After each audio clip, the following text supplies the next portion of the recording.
keep it so real. let's keep it real. For the average person who is making $50,000, that's a good person. What does dating look like for them? So if you're making $50,000, don't date. Ooh. Y'all remember her? The miss, if you making $50,000 a year, don't date. You're not ready to date. It gets a little deeper than that. We need to dive into who she is, her mindset, and what it is that she do, and why she said that crazy mess that she said. But before I get started, make sure y'all like, share, and subscribe. Let's get it.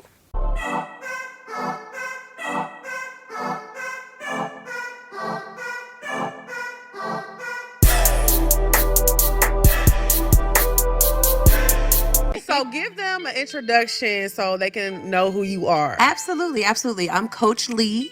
I am a hypergamous dating coach and business strategist. I help single ladies meet high-value, wealthy men and build their business with his wallet. Okay. Period. So we got some icebreakers, that we want to talk about. do it. So you said a what is it? Hypergamous Hypergamous? dating and business strategist. Okay, so what is a hypergamous? Okay, so in every country except for this one, of course, Okay. women are brought up to find a man that can hunt, fish, and build a house, figuratively, right? Okay. And so, in every other culture except for this one, here in the United States, every single daughter is raised to look for a man that can protect and provide. And so here, for some reason, it's frowned upon. I blame the men. All right, so let's start there first. She's a hypergamous coach, which means what? Her information is not, I guarantee you, not for the ladies who are average. It's for the ladies who are getting money, which ain't a lot of women in this country. Now, it's a lot of women, but it's not the majority. Let's say 500,000 to 1 million women make $1 million a year, and then half of that or a third of that make $100,000 a year. So let's say 2-3 million women make at least enough to afford this woman's information that she's giving. So that's why she's gonna say what she says about guys who make $50,000 a year, only because it helps to fatten her pockets. Now, this is her ideal. I'm sure somebody in her life was like, oh, girl, you doing this X, Y, and Z. You need to go make some money. Or maybe she came up with a bright idea, light bulb went off in her head, and she was like, you know what? I can make money off this. I can do a Steve Harvey. I can do an April Mason and all of those coaches. But a lot of those coaches are getting over on women. They ain't really getting a lot of, results that she's promising them. I've yet to see a lot of these women show the results for those women who be giving this type of information. But hey, if a lot of women want to listen to that, think they can afford it, think that they're able to buy their way into finding that type of man, have at it. Go ahead and have at it. But do not be surprised when you realize that she's teaching you to just be materialistic, especially if most of her clients are going to be the boss babe types, whether they own CEOs or they're making six figures or $1 million or whatever they do in their life and their career. Have at it. But don't be all blaming men like she did if things don't come out that way. Second thing I want to note real quick, when she talking about the way this country is versus other countries, she says she blames the men. She blames the men in the West. But you know what's so messed up that they never really talk about? You don't blame the men in the West for trying to be more understanding towards women's plight, what they've been through, and what they call oppression. Nobody is saying the fact that men are doing their best in the West to be respectful, honorable, modest, and honest towards what women fought for, what women complained about. They say they wanted their own choices. So that's why we don't have arranged marriage. Look at it nowadays. You got parents from different cultures and races, more so the culture than just the race, that are in this country that are still doing these things. I talked to an Indian brother before, and he was telling me about arranged marriage in his country. That's how he met his wife.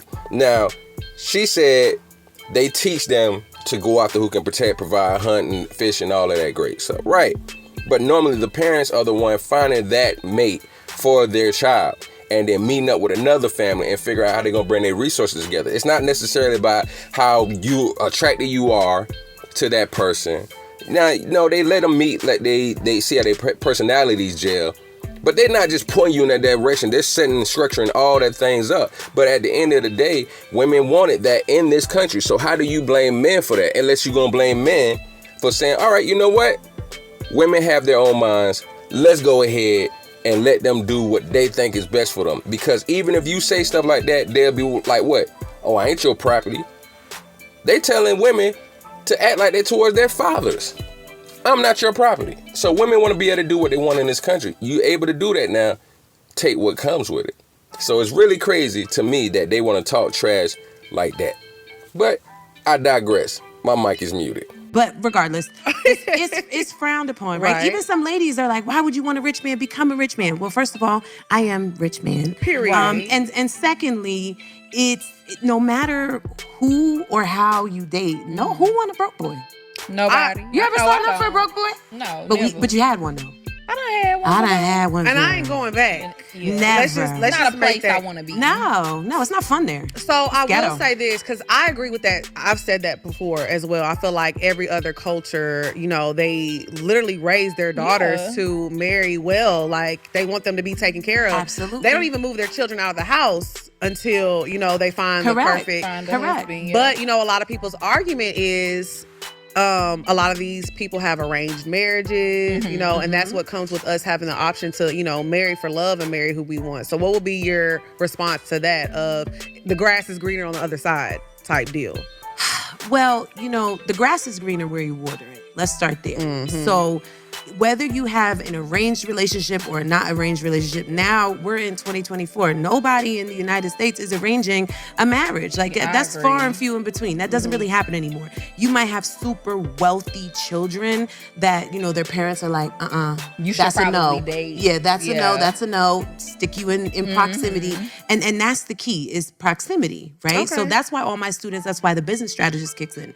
All my students are boss ladies. They all build their own business, whether it's, monetizing off of social media or whether it's, turning up their nail business or their little hobby on the side and turning it into a real stream of income. Right. Because I believe that you should live a soft life with or without a man, but with his wallet is so much easier and so much faster to build what you need to build. All right, so let's go ahead and unpack a couple of things right there. Of course, they went back to the whole arranged marriage, but the whole broke boy, nobody wants a broke boy. You done had a broke boy before. Yeah, I ain't going back and all that. This is also a problem that we don't realize.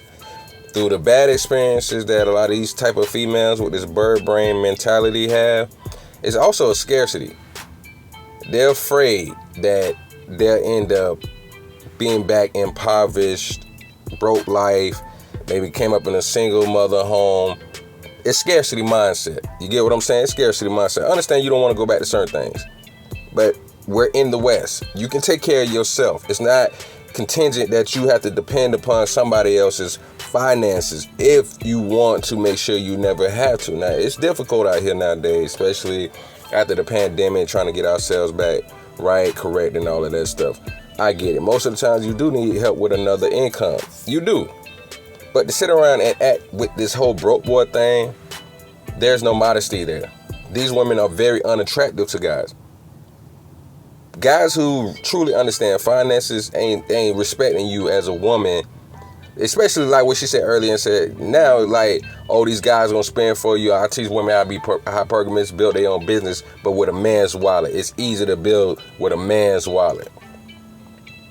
Now, how many women, say she gets over some time 1,000 female clients? Out of that 1,000 female clients, how many of y'all, what's the percentage y'all think that would actually have good intentions by that statement that she made? How many of them do you actually think gonna get with a dude and actually try to build with a business? Maybe 1%? So say she get around 100 to actually do it, and even though half one time, 70% of women divorce guys to take everything they can, they're probably gonna be most likely divorced, even if they do get a guy, get married and all that. But nonetheless, the other 900 women not gonna be as successful. You got your elite, you got your 1%, your 10%. Most likely those women are not gonna succeed in that, especially the way she's pushing. She sounds like a bird brain that came from the hood, found a good hustle females to get their money. May hurt some people's feelings, I can care less, because the way she's saying what she's saying, Cool, I gotta go off the mindset and attack her points and her arguments. You're still trying to teach women to be gold diggers. They're not teaching women real value. Especially talking about broke boys, go get the money, go get the bag off a dude. Then she talking about soft life. Bullshit. Straight bullshit. Soft life with or without a man, but then when you get a man, your mission is to hustle him. She can try to make it seem like, oh, bring value to the guy, blase bullshit. You're worried about what the guy can bring to you. That's these women's mindset. They want to get over nowadays. And this is the messed up thing about it. Our women are not real women no more in the West. Our black American women are not, by and large, real women no more. There's barely any femininity there. There's barely any selflessness there. There's barely really any nurturing there. It's all about surviving and what can I get from a man. I only do so much for a man because he need to do X, Y, and Z for you. Even though we got to deal with y'all being masculine. We got to deal with y'all bad attitude. And respectfully, I'm going to bring up what it is, since you bringing up what it is for us. This woman talking all this trash, and as y'all can see right here on the screen, she is bad bodied. She ain't even healthy looking. She's not even in shape. She's obese. So you're not even teaching women to be in shape? I've seen other gold diggers at least teach women to be in shape, to be real eye candy. You're not a bad chick just because you get eyelashes, get your makeup done, spend a couple $100 on that, your nails, spend $400 to get your hair done, all this money to get this expensive clothes and bags. That don't make you a bad bitch. All right, that just make you a bad body bitch with some bad bitch accessories. You're not a bad bitch. Like Corey Holcomb say, you ain't really built like that. So what a man really getting in turn? This is why so many people got certain things to say about this type of chick. The mentality of our sisters these days, these females, they're not sisters no more. They're not our women no more by and large. The numbers show that 1 in 4 will get married. And a lot of them not looking at it. Number one problem we have is the women's attitude. That's what we want for our women to change. So that means it's lesser and lesser and lesser for the more decent men out here to get a woman, especially when you preaching this hypergamous BS. It's far less in between. Now I know y'all gonna have some real comments to say. Go ahead and put it in there, man. Let's get it. If y'all, I know content creators gonna go over to keep using this video. I just wanted to see more of it. And now I see a little bit more of a mentality. I may make a part 2, but I just wanted to go in on this bullshit that she's saying.